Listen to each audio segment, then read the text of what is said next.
Hi hello ನಮಸ್ಕಾರ ಸ್ನೇಹಿತರೆ. ಬಿಜಾಪುರ ಪ್ರವಾಸದ 2ನೇ ದಿನ ಗೋಲ್ ಗುಂಬಜನ್ನು ನೋಡಿಕೊಂಡು ನಾವು ಹೊರಟಿದ್ದು ಇಬ್ರಾಹಿಂ ರೋಜಾದ ಕಡೆಗೆ.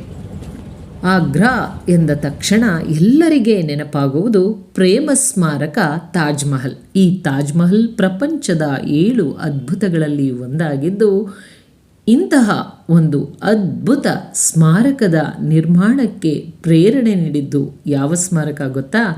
ಅದುವೇ ನಮ್ಮ ಕರ್ನಾಟಕದ ವಿಜಯಪುರದಲ್ಲಿರುವ ಈ ಇಬ್ರಾಹಿಂ ರೋಜಾ. ಈ ಇಬ್ರಾಹಿಂ ರೋಜಾವನ್ನು ದಕ್ಷಿಣ ಭಾರತದ ತಾಜ್ ಮಹಲ್ ಎಂದೇ ಕರೆಯಲಾಗುತ್ತದೆ. ನಾವು ಇಬ್ರಾಹಿಂ ರೋಜಾ ರೀಚ್ ಆಗುವಷ್ಟರಲ್ಲಿ 3 ಗಂಟೆ ಆಗಿತ್ತು.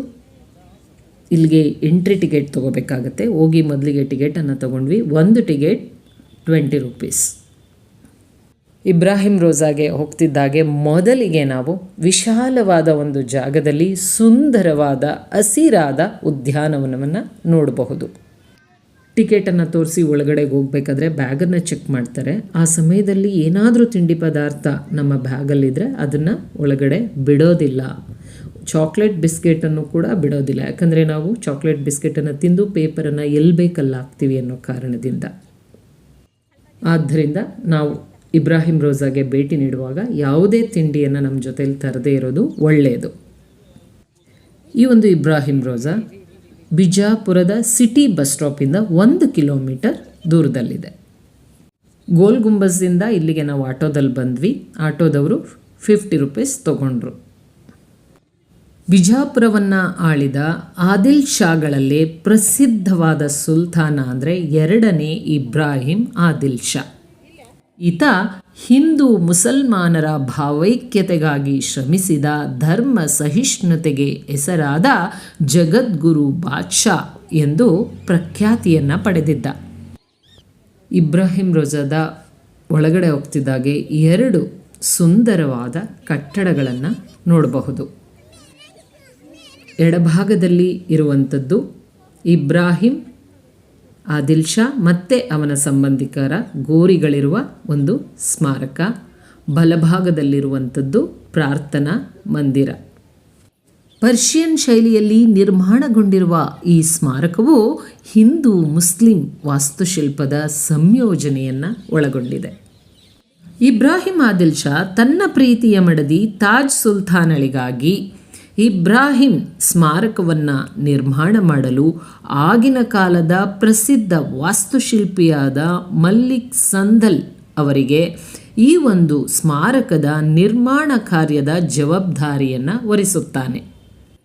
ಆದರೆ ಮಾನವನೊಂದು ಬಗೆದರೆ ದೈವವೊಂದು ಬಗೆಯುತ್ತದೆ ಎನ್ನುವಂತೆ ದುರದೃಷ್ಟವಶಾತ್ ಸ್ಮಾರಕ ಪೂರ್ಣಗೊಳ್ಳುವ ಮುನ್ನವೇ ಸುಲ್ತಾನನ ಮರಣವಾಗುತ್ತದೆ.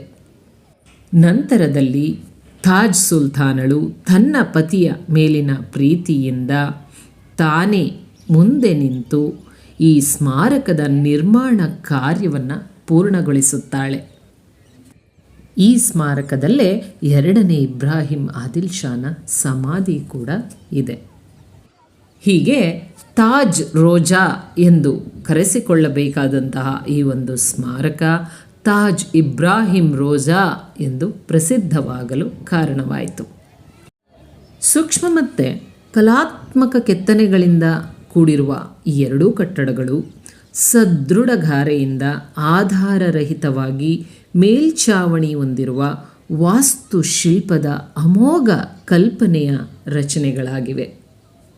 ಮಸೀದಿಯ ಗೋಡೆಗಳ ಮೇಲೆ ಚಿತ್ತಾಕರ್ಷಕವಾದ ಚಿತ್ತಾರಗಳನ್ನು ನೋಡಬಹುದು.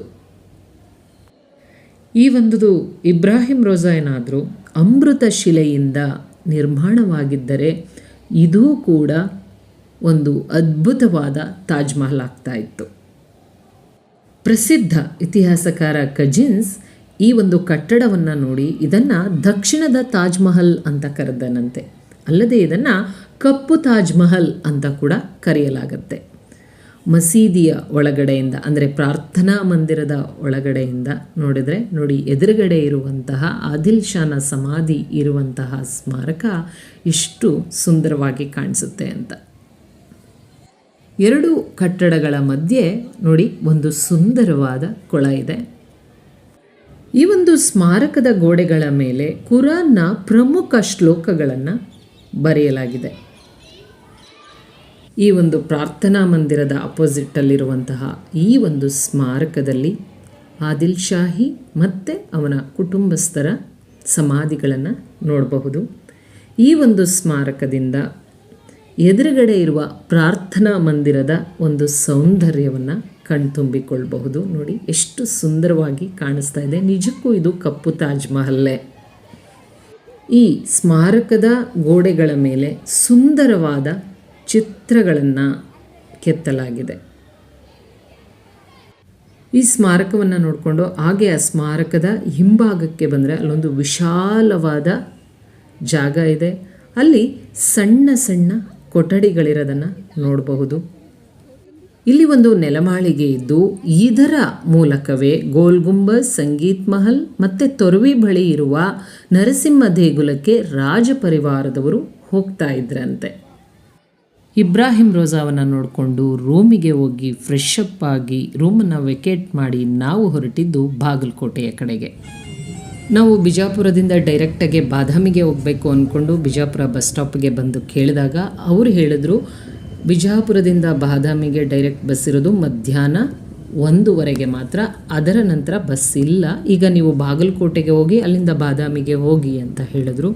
ನಾವು ಕೂಡ ಬಾಗಲಕೋಟೆ ಬಸ್ಗೆ ವೆಯ್ಟ್ ಮಾಡಿದ್ವಿ. 5:30ಗೆ ಬಸ್ ಸ್ಟಾಪ್ ಬಂದಿದ್ದಕ್ಕೆ ನಮಗೆ 7 ಗಂಟೆ ಬಸ್ ಸಿಕ್ತು ಬಾಗಲಕೋಟೆಗೆ ಹೋಗೋದಕ್ಕೆ. ಬಿಜಾಪುರದಿಂದ ಬಾಗಲಕೋಟೆಗೆ ಹೋಗಬೇಕಾದ್ರೆ ಒಂದು ಕಡೆ ಬಸ್ಸನ್ನು ಸ್ಟಾಪ್ ಮಾಡಿದ್ರು. ಅಲ್ಲಿ ಕಿಟಕಿಯಿಂದ ನೋಡಿದಾಗ ಯಾರೋ ಅಲ್ಲಿ ಮಡಿಕೆಯಲ್ಲಿ ಏನೋ ಇಟ್ಟಿದ್ರು. ನಾನು ಅದು ಏನು ಅಂತ ಕೇಳಿದೆ. ಆಗ ಅವರು ಮೊಸರು ಅಂದರು. ಎಷ್ಟು ಅಂತ ಕೇಳಿದ್ದಕ್ಕೆ 25 ರೂಪಾಯಿ ಅಂತ ಹೇಳಿದರು. ನಾವು 25 ರೂಪಾಯಿ ಕೊಟ್ಟು ಮೊಸರನ್ನು ತೊಗೊಂಡ್ವಿ. ಮಡಿಕೆಯಲ್ಲಿ ಕೊಟ್ಟಿದ್ದರು. ನಾನಂದೆ ಈ ಮಡಿಕೆ ನಮಗೇನಾ ಅಂತ. ಹೌದು ಮೇಡಮ್, ಮಡಿಕೆ ನೀವೇ ಇಟ್ಕೊಳ್ಳಿ ಅಂತ ಹೇಳಿದ್ರು. ಜೊತೆಗೆ ಸಕ್ಕರೆನೂ ಕೂಡ ಅವರೇ ಕೊಟ್ಟರು. ಮೊಸರಂತೂ ತುಂಬ ಗಟ್ಟಿಯಾಗಿತ್ತು. ಸಕ್ಕರೆ ಹಾಕ್ಕೊಂಡು ತಿಂತಾಯಿದ್ರಂತೂ ಅದ್ಭುತವಾಗಿತ್ತು. ಈ ದಿನದ ಡಿನ್ನರ್ ಮೊಸರೇ ಅಂದ್ಕೊಂಡು ಮೊಸರನ್ನು ತಿಂದ್ವಿ. ನೀವೇನಾದರೂ ಈ ಕಡೆ ಬಂದರೆ ಈ ಮೊಸರು ಟೇಸ್ಟ್ ಮಾಡೋದನ್ನು ಮರಿಬೇಡಿ.